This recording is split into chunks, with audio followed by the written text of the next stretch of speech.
इस घटिया पुलिस व्यवस्था और घटिया न्यायिक व्यवस्था के कारण चारों तरफ त्राहिमाम मचा हुआ है। कानून कितना घटिया है इसका अंदाजा इस बात से है कि कोई कहता है अदानी चोर है और अदानी बेचारे पुलिस में मुकदमा तक नहीं लिखवाते। कोई कहता है अंबानी चोर है, अंबानी कभी थाने, पहले कहते थे टाटा चोर है, टाटा भी नहीं गए।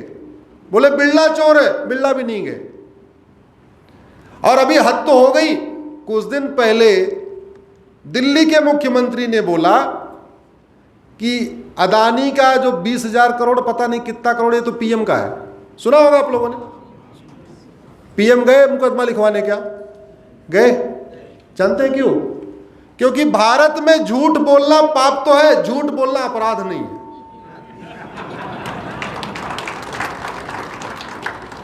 भारत में झूठ बोलना पाप है, लेकिन झूठ बोलना, जो चीज पाप है अगर वो अपराध नहीं है, इसका मतलब कानून घटिया है। जो चीज पाप है अगर वो अपराध नहीं है, हत्या करना पाप है तो हत्या अपराध होना चाहिए, चोरी पाप है तो चोरी अपराध होना चाहिए। जो चीजें पाप हैं वो सब अपराध है, एक चीज छोड़ के, झूठ बोलना अपराध नहीं। इसलिए लोग झूठ बोले जा रहे हैं। हमारी वर्तमान व्यवस्था इनफैक्ट आम जनता की विरोधी है। किसी बेटी के साथ रेप हुआ, बेटी का पिता क्या चाहेगा? जल्दी से न्याय हो जाए। रेपिस्ट क्या चाहेगा? देर से न्याय हो। रेपिस्ट यही चाहेगा। हमारी वर्तमान व्यवस्था क्या कर रही है? देर से न्याय दे रही है। तो रेपिस्ट के साथ है या पीड़िता के साथ है? जोर से बोलिए जरा। किसी की जमीन पे कब्जा किया गया, वो चाहेगा जल्दी से उसका फैसला हो जाए, उसकी जमीन उसको वापस मिल जाए। हमेशा ध्यान रखिए, कब्जा करने वाला दबंग होता है, तो दबंग क्या चाहेगा? मुकदमा लंबा चले। मुकदमा लंबा चलता है कि नहीं? तो हमारी पुलिस व्यवस्था, न्यायिक व्यवस्था दबंग के साथ हुई कि नहीं? चोर चाहेगा लंबा मुकदमा चले, लंबा मुकदमा चल रहा है, यानी हमारी व्यवस्था चोर के साथ है। तो हमारी वास्तव में अगर आप प्रैक्टिकली देखिए तो हमारी पुलिस व्यवस्था, न्यायिक व्यवस्था चोर के साथ है, बलात्कारी के साथ है, घूसखोर के साथ है, मिलावटखोर के साथ है, नशा तस्कर के साथ है, मानव तस्कर के साथ, सबके साथ है, आतंकवादियों के साथ है। मैं इसलिए कह रहा हूं, एक आदमी आज कुछ करे, साल भर के अंदर फांसी दे दीजिए, तो कम से कम 10 ऐसे अपराध करने वाले बाहर निकलेंगे नहीं। एक घुसपैठिया आ जाए, 100% प्रॉपर्टी जब्त करके 50 साल सजा दे दीजिए, दूसरा कोई बांग्लादेशी आएगा क्या? आएगा? ये कानून दवा की तरीके काम करता है। दवा अच्छी होती है तो बीमारी ठीक होती है, दवा घटिया होती है तो बीमारी बढ़ती है। कानून अच्छा होता है तो अराजकता कम होती है, अपराध कम होता है, भ्रष्टाचार कम होता है। कानून घटिया होता है, अराजकता बढ़ती, भ्रष्टाचार बढ़ता, अपराध बढ़ता है। अब सवाल यह आया कि जब ऐसी है तो हमारे 15 डॉक्टर हो गए, 15 लोग प्रधानमंत्री हो गए, 15 लोग राष्ट्रपति हो गए, 50 लोग चीफ जस्टिस हो गए। इन लोगों ने इस पर चर्चा क्यों नहीं किया? कुछ काम क्यों नहीं किया? और मैं आज पालनपुर से आदरणीय सुप्रीम कोर्ट से भी पूछना चाहता हूं, संविधान की शपथ सांसद लेते हैं, विधायक लेते हैं, जज लेते हैं। 3 कैटेगरी है संविधान की शपथ लेने में, और सब कह रहे हैं हम संविधान के अनुसार कार्य करेंगे। संविधान के अनुसार कार्य करेंगे यानी सबको न्याय भी मिलना चाहिए। न्याय मिलना चाहिए तो न्याय में इतनी देरी हो रही है। अगर न्याय में देरी हो रही तो तीनों जिम्मेदार है। सुप्रीम कोर्ट भी जिम्मेदार है, संसद भी जिम्मेदार है, सरकार भी जिम्मेदार है। क्यों नहीं चर्चा कर रहे?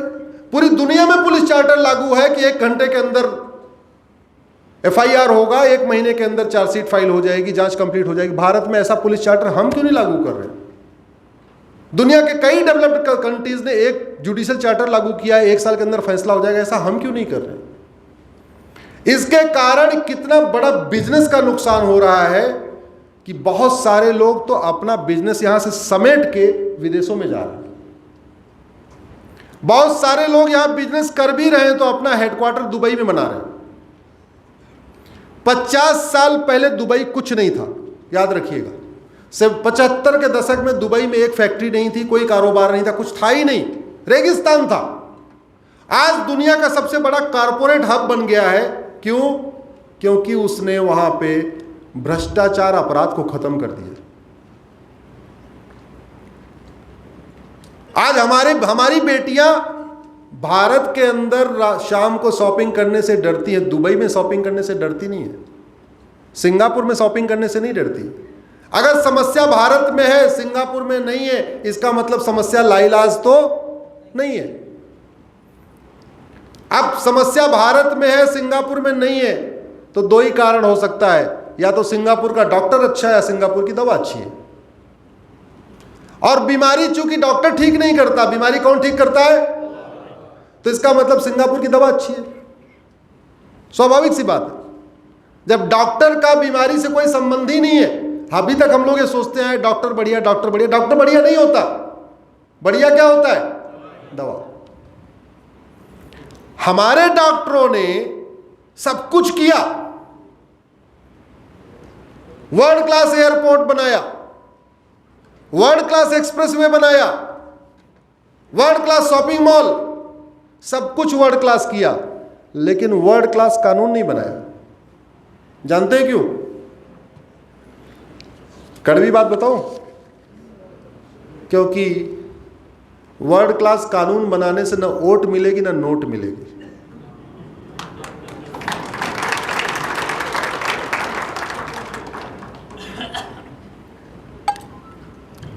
वर्ल्ड क्लास हाईवे बनाने से वोट भी मिलता है, नोट भी मिलती है। भाई 20% टेंडर का 20% तो वापस मिलता है कि नहीं मिलता? 20% है कि नहीं है? तो हाईवे बनाया, 1 लाख करोड़ का टेंडर हुआ, तो जहां जहां से हाईवे गुजरा वहां की वोट मिली, और 1 लाख करोड़ का 20% यानी 20,000 करोड़ नोट मिली। सरकारी स्कूल बनाया, वोट मिला और नोट मिला। हॉस्पिटल बनाया, वोट मिला और नोट मिला। सारे काम ध्यान से सोचना। थोड़ा बुरा भी लग रहा होगा कुछ लोग, जो लोग ज्यादा पॉलिटिकली एक्टिव होंगे थोड़ा उनको ज्यादा बुरा लग रहा होगा, जो कम एक्टिव होंगे थोड़ा उनको कम बुरा लग रहा होगा, कुछ लोगों को अच्छा भी लग रहा होगा। 3 कैटेगरी होगी। लेकिन इसको ईमानदारी से सोचना। जिन जिन कामों में या तो वोट मिला या नोट मिला वो सब हुआ, लेकिन पुलिस रिफॉर्म करने पे ना वोट मिलता है ना नोट मिलता। नोट तो जो मिल रहा है बल्कि कम हो जाएगा। जुडिशियल रिफॉर्म करने पे वोट जो मिल रहा है थोड़ा कम हो जाएगा।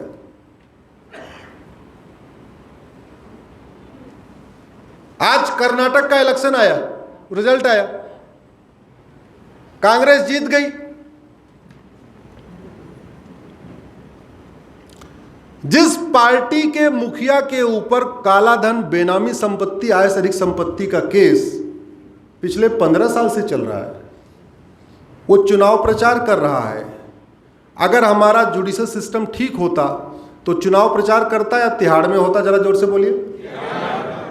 अगर वो तिहाड़ में होता तो कांग्रेस बचती क्या? जब कांग्रेस बचती तो कांग्रेस की सरकार बनती क्या? तो हम किसकी वजह से हार गए? घटिया कानून की वजह से। मैं आज गुजरात की धरती से एक बहुत जिम्मेदारी के साथ काम बता रहा हूं। पुलिस रिफॉर्म कर दे, जुडिशियल रिफॉर्म कर दे, वर्ल्ड क्लास कानून बना दे, अपने सारे कानूनों को कंपेयर कर ले एक बार चाइना के साथ, सिंगापुर के साथ, जिसकी कोई लागत नहीं आएगी। और अपना घर बनाना होता तो सांसद विधायक 10 घर देखते भी हैं।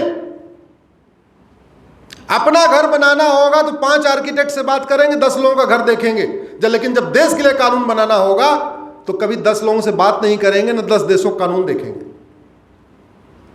एक बार हम अगर वर्ल्ड क्लास कानून बनाना शुरू कर दें जिसकी कोई लागत नहीं आएगी, मैं ये गारंटी के साथ कहता हूं भारत में 2 या 3 पॉलिटिकल पार्टियां बचेंगी बस। केवल 2 या 3। चूंकि यहां लोग पॉलिटिकली डायरेक्टली इनडायरेक्टली लिंक लोग जुड़े हुए हैं, तो इसलिए मैं बताने की कोशिश कर रहा हूं। अल्टीमेटली चुनाव लड़ लड़ के सत्ता ही तो बनानी होती है। इतना लंबा खर्चा करना, ये करना वो करना, इससे अच्छा भ्रष्टाचार खत्म कर दो। केवल 2 पॉलिटिकल पार्टी बचेगी, एक बीजेपी एक सीपीआई। न सपा बचेगी, न बसपा बचेगी, न कांग्रेस बचेगी, न डीएमके बचेगी, न एआईडीएमके बचेगी, न तृणमूल कांग्रेस बचेगी, न झारखंड मुक्ति मोर्चा बचेगी। भ्रष्टाचार खत्म करते ही सारी पॉलिटिकल पार्टियां खत्म हो जाएंगी। 2 पार्टी बचेगी केवल, एक सीपीआई एक बीजेपी। और ये बचेगी क्यों? कैडर बेस्ड पार्टियां हैं। 100-100 रुपए भी अगर मांगेंगे ना सबसे, तो बीजेपी को 10,000 करोड़ रुपए साल कैसे मिल जाएगा? भाई यहां जितने लोग बैठे हैं जो बीजेपी के सपोर्टर हैं, 500-500 रुपए साल को दे ही सकते हैं कि नहीं दे सकते? दे सकते हैं ना। तो जहां 23 करोड़ वोट मिला, 23 करोड़ में से 10 करोड़ लोग एक्टिव लोग हैं, वो कहीं ना कहीं बीजेपी से कनेक्टेड है, संघ से कनेक्टेड है, बजरंग दल से कनेक्टेड है, इससे कनेक्टेड है, उससे कनेक्टेड है, जो आनुवांशिक संगठन उससे कनेक्टेड है। अगर वो 1000-1000 रुपए लाके दे दे, और इतनी क्षमता है लाके देने की, तो 10,000 करोड़ रुपए तो ऐसे ही आ जाएगा।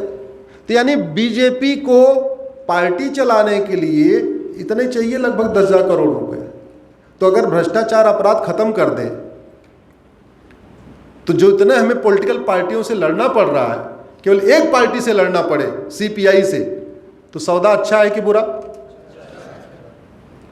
हाँ, लेकिन स्वाभाविक सी बात है, सामने के 10 डकैत मरेंगे, कुछ चोर इधर के भी पकड़े जाएंगे।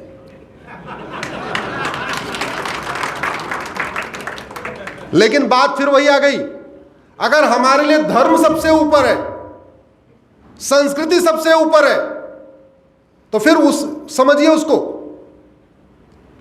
हमें द्रोणाचार्य भीष्म पितामह की तरीके नहीं, बल्कि विदुर की तरीके सच बोलना पड़ेगा, सच सुनना पड़ेगा, सच कहना पड़ेगा जोर जोर से। पूरे महाभारत में हमें केवल एक राष्ट्रभक्त, मेरी अपनी एनालिसिस गलत भी हो सकती है आप लोग के, लेकिन सोचना, एक व्यक्ति ऐसा था जिसके लिए धर्म, समाज और राज्य सबसे ऊपर था, वो थे विदुर जी। बाकी कोई पिता भक्त, कोई प्रतिज्ञा भक्त, कोई सत्ता भक्त, कोई राजा भक्त, सारे भक्त ही भक्त थे। और इसलिए महाभारत हो गया।